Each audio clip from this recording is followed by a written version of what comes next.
இந்த பூமியில், இந்த உலகத்தில் ஏற்படக்கூடிய ஒவ்வொரு நிகழ்வுகளும், அது நல்ல விஷயமா இருந்தாலும் சரி, அது கெட்ட விஷயமா இருந்தாலும் சரி, அதேபோல் தனிப்பட்ட ஒரு மனிதனுக்கு ஏற்படக்கூடிய எந்த ஒரு காரியமா இருந்தாலும் சரி, எந்த ஒரு நிகழ்வாக இருந்தாலும் சரி, நாம் எல்லாம் நினைக்கின்றோம், திடீரென்று ஏற்படுகின்றது.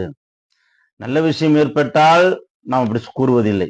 ஏதோ ஒரு அசம்பாவிதம், ஏதோ ஒரு விபத்து, ஏதோ ஒரு ஆபத்துகள் ஏற்பட்டு விட்டால், இந்த பூமியிலோ அல்லது தனிப்பட்ட ஒவ்வொரு மனிதனுடைய வாழ்க்கையிலோ ஏதேனும் ஒரு கெட்ட காரியம் ஏற்பட்டு விட்டால், நாம திடீர்னு நடந்துருச்சு, நாம் எதிர்பார்க்கவே இல்ல.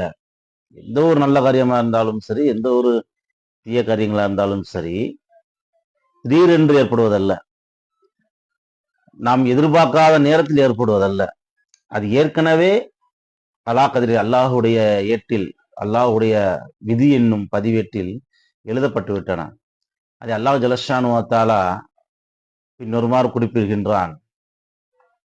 மா அஸ்வாப மின் முசீபத்தின் ஃபில் அர்லி வலா ஃபி அன்ஃபுசிக்கும் இல்லா ஃபி கித்தாபி மின் கப்லி அன் நபராஹா இன்ன தாலிக்கு அலல்லாஹி யஸீர். அதாவது பூமியில் ஏற்படுகின்ற எந்த ஒரு முசீபத்தாக இருந்தாலும் சரி, அல்லது உங்களுக்கு உங்களுக்கு ஏற்படுகின்ற எந்த ஒரு முசீபத்தாக இருந்தாலும் சரி, அது ஏற்கனவே அல்லாஹுடைய ஏட்டில் பதிவேட்டில் அது எழுதப்பட்டு விட்டதுதான் நடக்கின்றது என்பதாக இறைவன் கூறுகின்றான். நம்மளுடைய வெளித்தோற்றத்தில் வேண்டுமானால் நாம் புதிதாக நடக்கின்றது, எதிர்பாராமல் நடக்கின்றது, திடீரென்று நடக்கின்றது என்று நாம் எண்ணிக்கொள்ளலாமே தவிர, ஆனால் விஷயம் அப்படி அல்ல.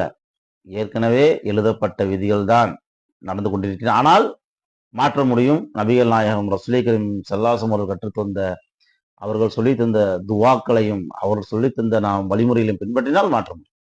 ஏன் குரானிலே அல்லாஹ் ஜல்லஷானு வ தஆலா குறிப்பிட்டு காட்டுகின்றான் ஒரு துவா, ரப்பனா ஆத்தினா ஃபித் துன்யா ஹஸனத்தன் வ ஃபில் ஆখিরাতি ஹஸனத்தன் வ கினா அஸாபன்னார். எங்களுடைய இறைவனே, எங்களுக்கு இந்த உலகத்திலும் நன்மைகளையே கொடு, நாளை மறு உலகத்திலும் மறுமையிலும் எங்களுக்கு நன்மைகளையே கொடு, நாளை நரக நெருப்பை விட்டும் எங்களை பாதுகாப்பாயாக என்பதாக இந்த துவாயும் அல்லாஹ் ஜல்லஷானு குறிப்பிட்டு காட்டுகிறார். எப்படி எந்த ஒரு நோய்க்கும் மருந்து இல்லாமல் அந்த நோய் வருவதில்லையோ, அதே மாதிரி எந்த ஒரு பூட்டுக்கும் சாவி இல்லாமல் பூட்டுக்கள் தயாரிக்கப்படுவதில்லையோ, அதுபோல் எந்த ஒரு பிரச்சனைக்கும், எந்த ஒரு ஒரு கெட்ட காரியத்திற்கும், ஒரு நோய்க்கோ, ஒரு விபத்திற்கு, எதற்காக இருந்தாலும் சரி, அதுக்குண்டான தீர்வு துவா.